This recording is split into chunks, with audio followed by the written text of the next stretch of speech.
All right, everyone, welcome into another BuzzBeat, a Charlotte Hornets podcast. On today's episode, we're going to be breaking down Scottie Barnes, wing from FSU.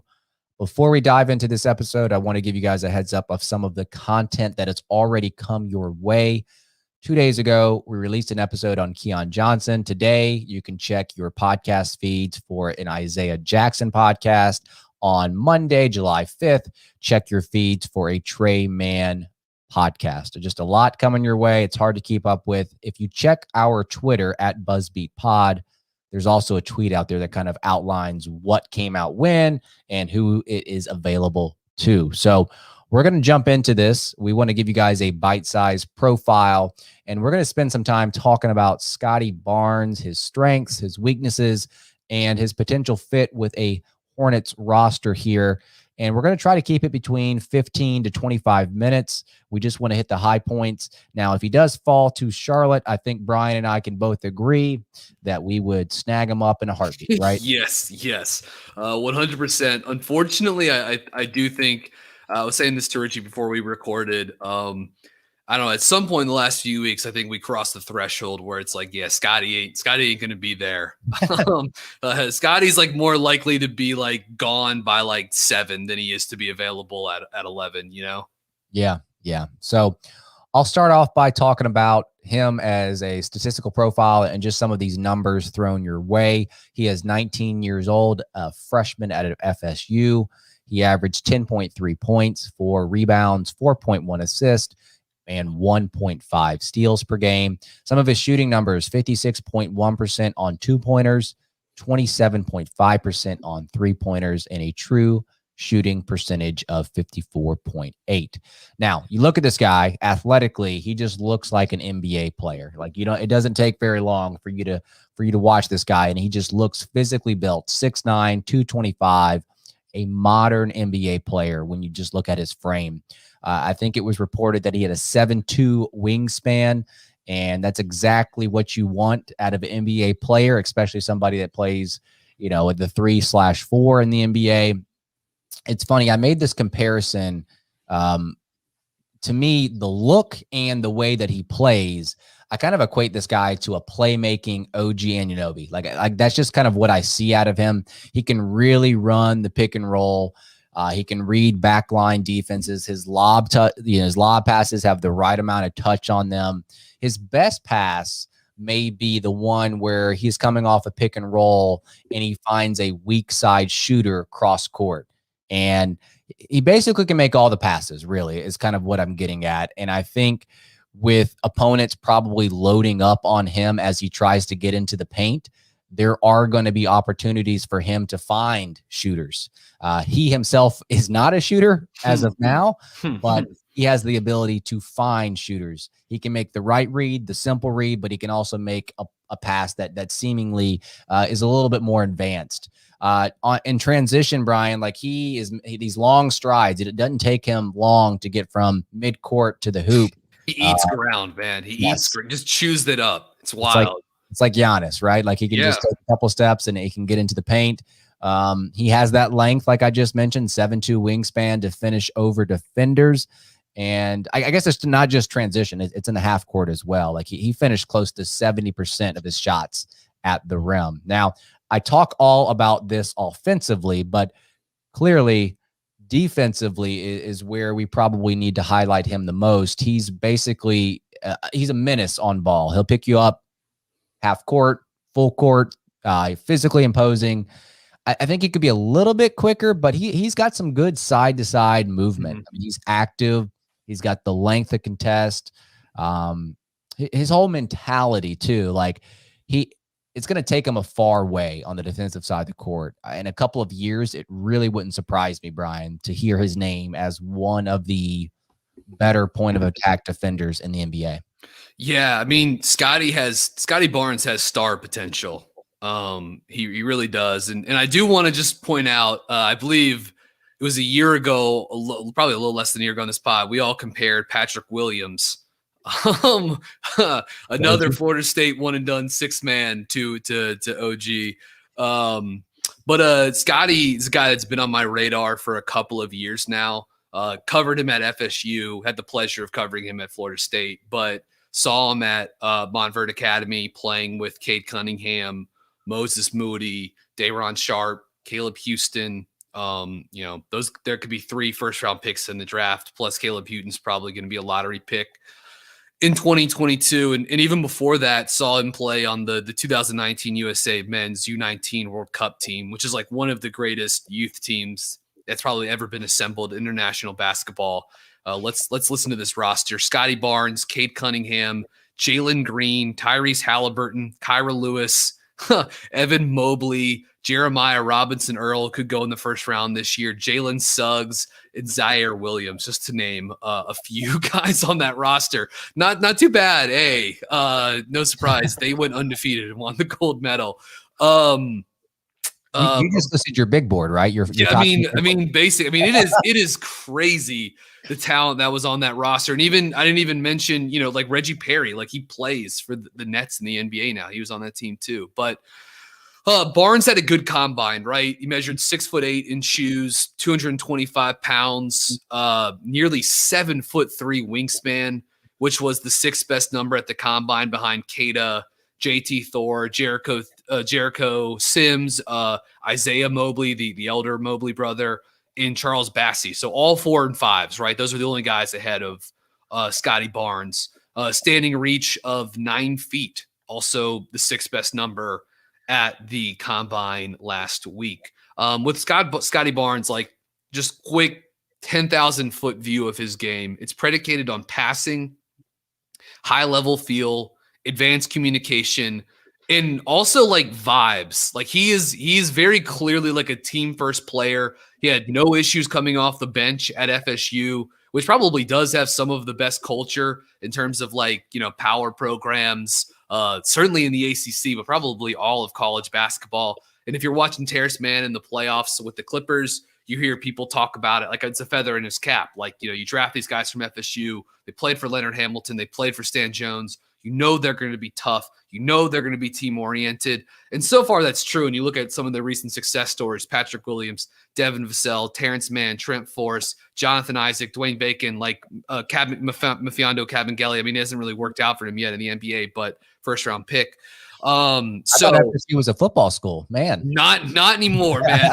not anymore. And they really do. Like the FSU basketball is super duper cool. An elite coaching staff, elite player development program, elite strength and conditioning program, and the team success is right up there with anyone's the last decade or so. Leonard Hamilton, hell of a coach, underrated trailblazer in the sport of basketball, doesn't quite get his due. But also I think one of the other big numbers out of the combine for Scottie Barnes was, and this kind of surprised me, Richie, max vertical leap of 39.5 inches. And standing vertical leap of 36 inches. The 39.5 inches on the max vertical was a top 3 number at the combine. That's higher than I thought. I kind of thought he wasn't that good of a vertical athlete. Now I'm thinking, hell, maybe he's an underrated vertical athlete. Yeah. But he's definitely not like quick off the ground, like in terms of like spring.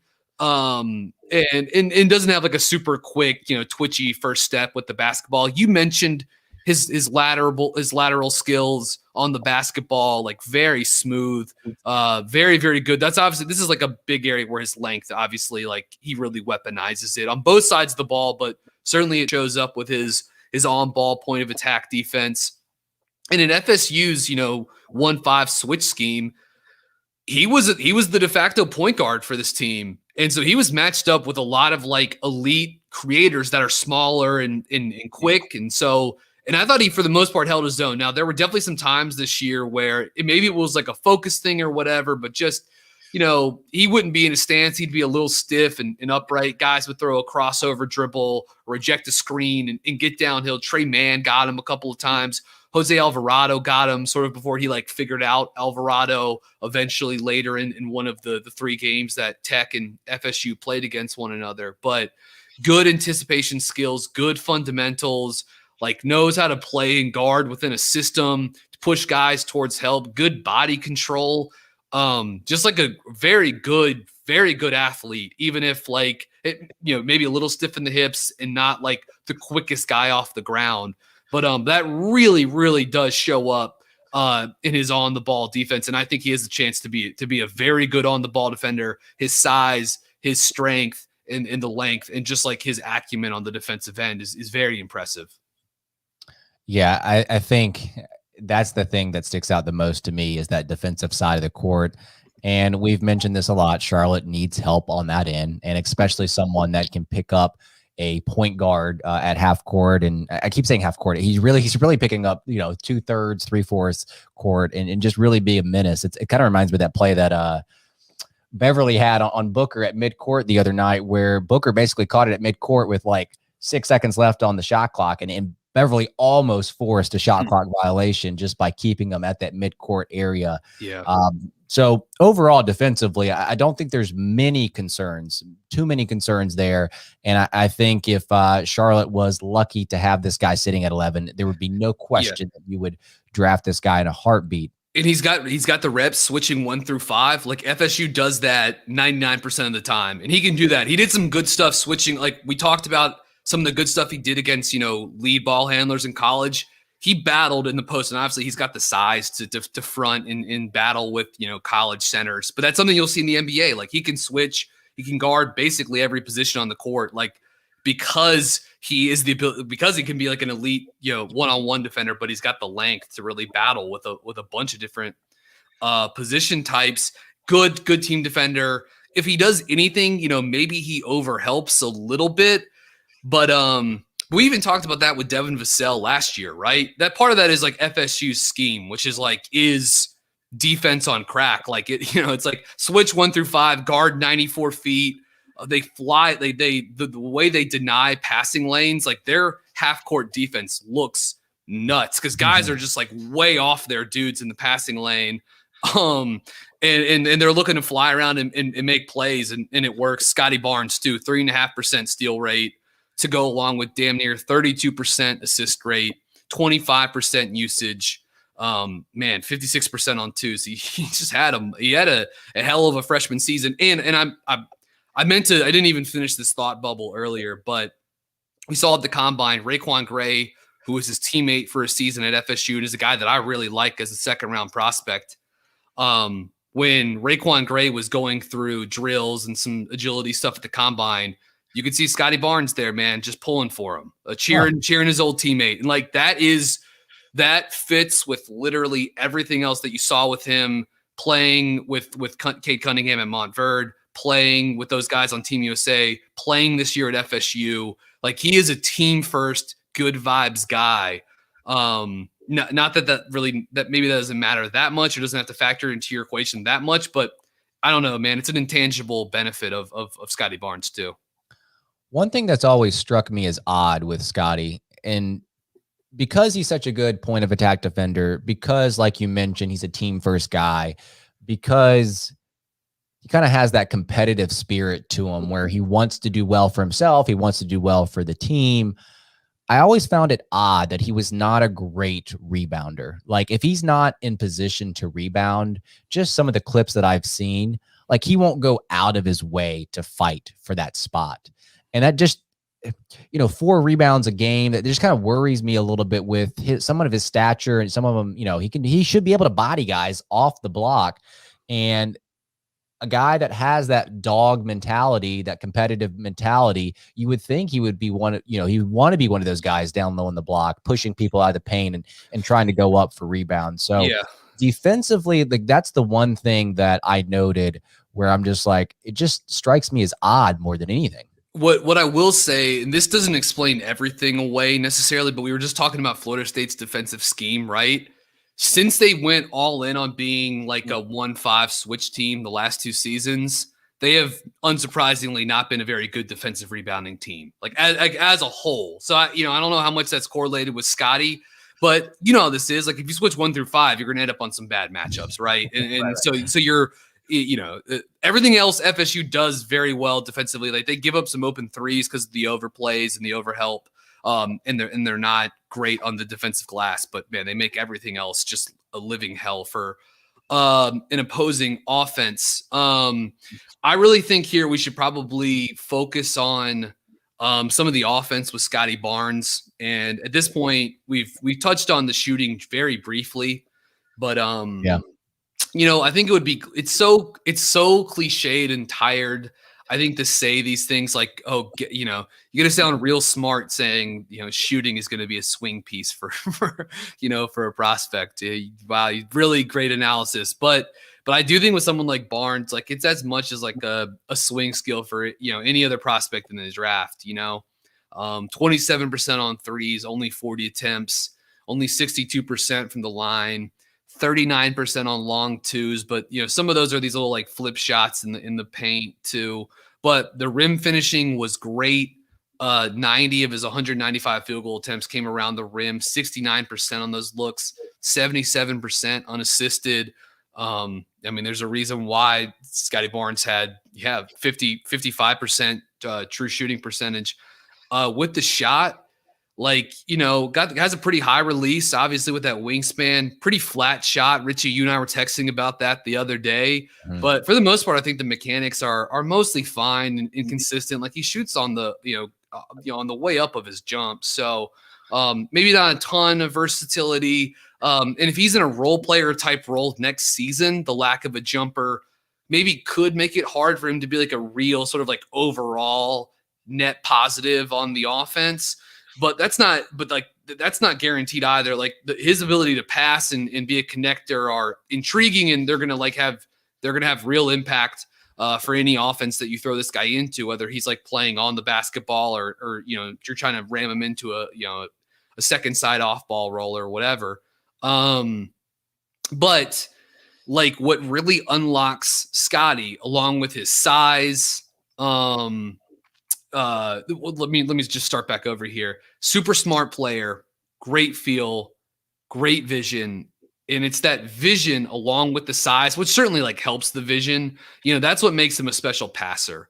But a guy that can read coverages, think on the fly, but plays with good patience, can thread passes through different layers of a defense. All four teammates that are off the basketball can be thrown open, right? He's up there with guys like Josh Giddey, Cade Cunningham, Sharif Cooper. You sort of talked about some of the pick and roll skip passing at the top, Richie, but like it's really, really good, man. But we're currently watching clips of him in transition, making some passes straight ahead. That's where you can see some of the vision is him in transition. They're hitting Balsa Koprivica. Here he is in transition again. Koprivica running the pipe. Look at that great vision, sort of like steered in the middle of the defense there. So he has the hit head over the top, but Barnes can sort of like get low and see through angles that are on the ground too. Special passer on the move, like live dribble in transition, but you see it in the half court too with what he does out of the ball screen. And this is another place probably too where his wingspan helps, right? Like having access to, because he can throw around guys or see different guys. Like he can make a bunch of different passes. I really liked when FSU ran its like baseline runner or their loop action with Barnes dribbling up high. And when the off-ball wing would clear like the bottom baseline staggered screen, like Scottie would just whip a pass and throw him open, either, fading for a three or curling for a layup. And you could even use Scottie in this off-ball role too, and he would really use that second screen to curl and get into the paint. And he's got this. It was such an unfair shot in the ACC this year because he's so monstrous size for a point guard, but he's got this little I don't know if it's like a half hook or a push, like little floater, like whatever you want to call it. But like, it would just be hilarious to see like Kihei Clark or Bubba Parham, who are like, 5'9", 5'10", try to contest Scottie Barnes jumping 35 inches in the air with a 9-foot standing reach too. This is a shot that is completely unblockable as guys are, standing looking 2 feet up at him as he's finishing it with pretty good accuracy. But I think FSU does some good stuff to unlock their spread, pick and roll, or their continuity ball screen offense, using a lot of that like Ram screen to screener action, then to go into Spain. And I thought Scottie Barnes did a good job utilizing all of those concepts. Really did a nice job in Spain pick and roll. Either using the second screen to get downhill and get a paint touch, or to be patient, keep that dribble going above the arc, let the big guy on the roll clear the back screen, and then hit Koprivica or Ngam for a layup too. So just special link up play, link up connector in the half court. And if the jumper comes online, man, like if he becomes a guy that can hit pull up jumpers, can hit catch and shoot threes, holy crap, it's going to open up a world of possibilities for him getting to the rim and even more passing windows. He could be like a pretty darn special player for you offensively.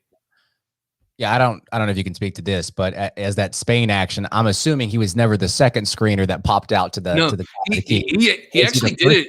He did it. He did it on a couple of occasions. There was one against Louisville last year. But I think ultimately, like what ended up happening, he was the second screener. He didn't pop all the way above the arc. He was sort of like, between the free throw line and the arc. They threw it to Koprivica or Ngam, the center on the block, and then Barnes like cut down and got like a cut layup off of it. So yeah, you use him. You use him in that sort of way, and that's one of the ways that he would contribute day one offensively if the jumper isn't there. You use him as a cutter. You use him as a screener. You let him hit the offensive glass. 7.5% offensive rebound rate this season too, which isn't great, but pretty good. And he's certainly got the length and the aggression level to get there. And do you want to talk about Barnes at all as like a short roll playmaker? Are you intrigued by that possibility?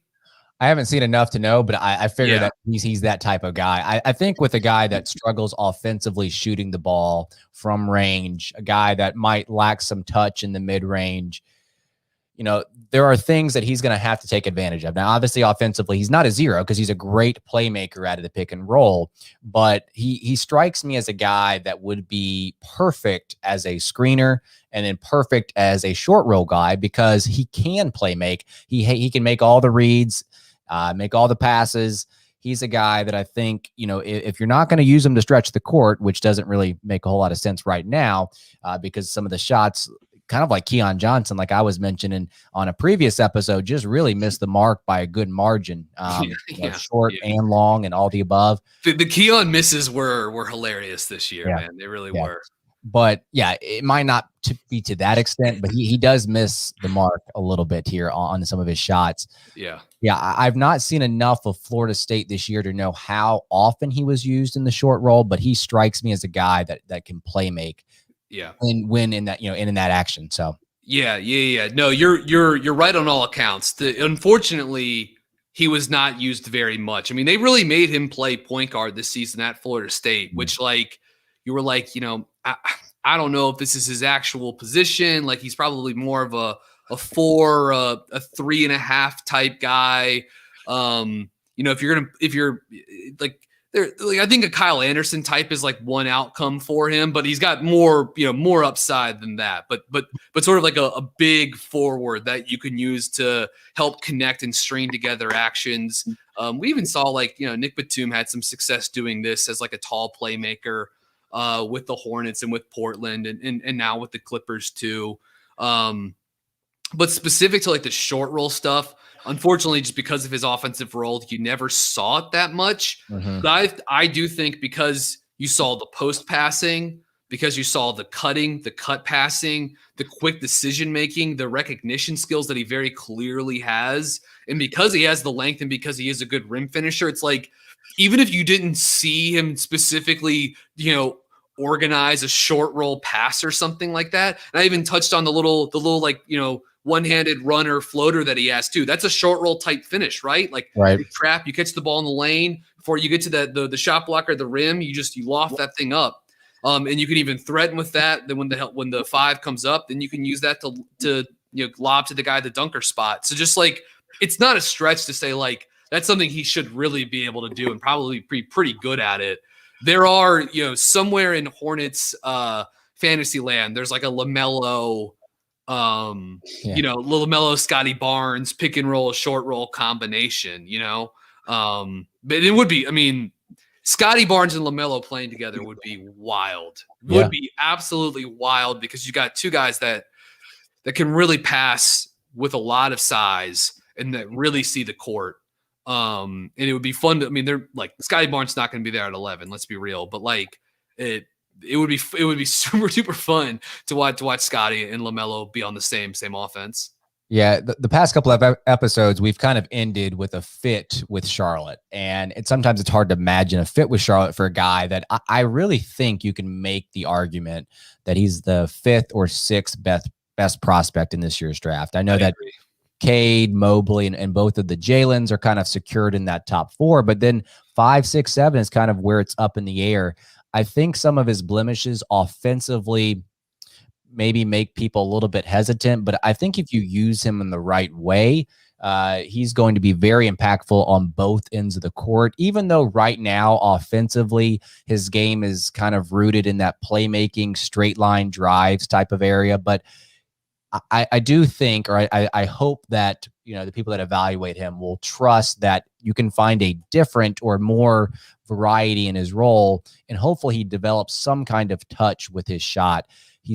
He may not ever be like an upper 30s guy, but like, 35%, like that's something that hopefully he can attain. That's perfectly fine. Yeah. Yeah. And then defensively, like we've mentioned throughout this podcast, he's going to make an impact right away. And I think for Charlotte, if they were lucky enough, he's going to be that point of attack defender. He's going to be that guy that just, and I keep saying point of attack defender. He's a good team defender overall. Yes, very much so. Yeah, he is. Yeah, I mean, I'll be fascinated to see if he's from West Palm Beach, played at FSU, played prep at Montverde in Florida. Orlando's got the number 5 pick. I'll be curious to see if the Magic. I mean, he is very much in their mold, right? Long, rangy defender. They have Jonathan Isaac on the roster. Another FSU guy.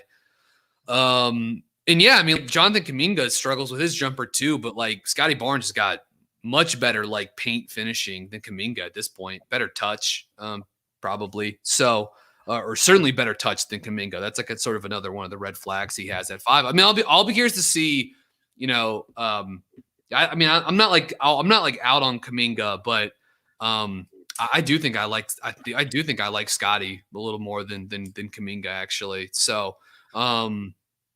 I don't know. I'll be curious to see which way. Orlando at 5 is really like a fascinating pick, and it's something that could really set up where the next 5 or 6 picks go after that. So certainly something to keep an eye on.